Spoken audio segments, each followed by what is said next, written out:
হর মহাদেব। ওম নমঃ শিবায়। কেমন আছেন আপনার সবাই? আদিত্যজ বি মণ্ডল।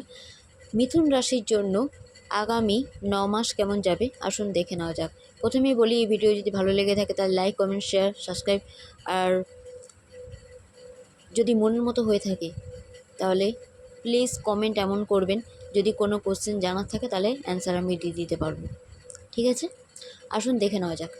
প্রথমেই বলি, আপনাদের জন্য আপনাদের মনের মানুষের কাছেই কিংবা কোনো রকমভাবে বন্ধুবান্ধবের কাছ থেকে বা পরিবারের কারোর কাছ থেকে, এমন কারোর কাছে যে খুব কাছের মানুষ আপনার, তার কাছ থেকে কিন্তু কোনো রকমভাবে অসন্তোষজনক কিছু ঘটনা ঘটতে পারে এই 9 মাসের মধ্যে।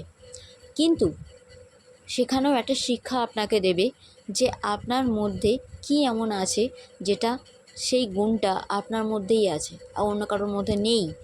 তাই এমন গুণে যদি আপনি ক্ষমতা রাখেন, এমন গুণের সম্ভার যদি আপনার মধ্যে থাকে, তাহলে কে কী বললো, কে কী করলো কোনো যায় আসে না আপনার। তাই নিজেকে বুঝুন, নিজেকে জানুন, নিজের খুশির জন্য কাজ করুন।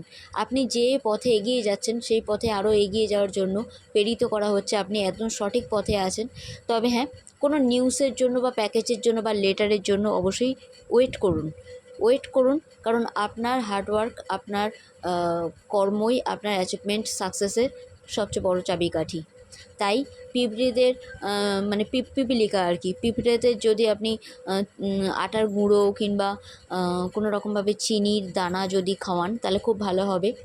কিছু মান্থ মানে কয়েক মাসের পরে আপনারা দেখতে পাবেন, কমসে কম 4 মাসের মাথায় গিয়ে আপনারা দেখতে পাবেন আপনাদের সাকসেস আছে। আপনারা আনন্দের সাথে সাথে মানে খুশির কোনো গুড নিউজ কোনো পাচ্ছেন, যেটা পেয়ে আপনাদের খুবই আনন্দ ফিল হচ্ছে।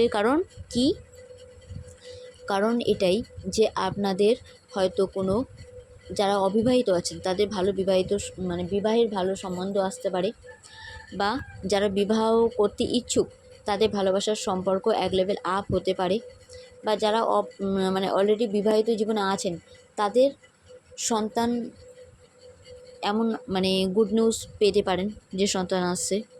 বা বিবাহিত জীবনে যদি কোনো রকম সমস্যা হয়ে থাকে তাহলে অবশ্যই বলবো পাখিদের খাওয়ান, ঘুম থেকে উঠে পাখিদের খাওয়ান, তাহলে দেখবেন সেই প্রবলেম অনেকটা সলভ হয়ে যাচ্ছে।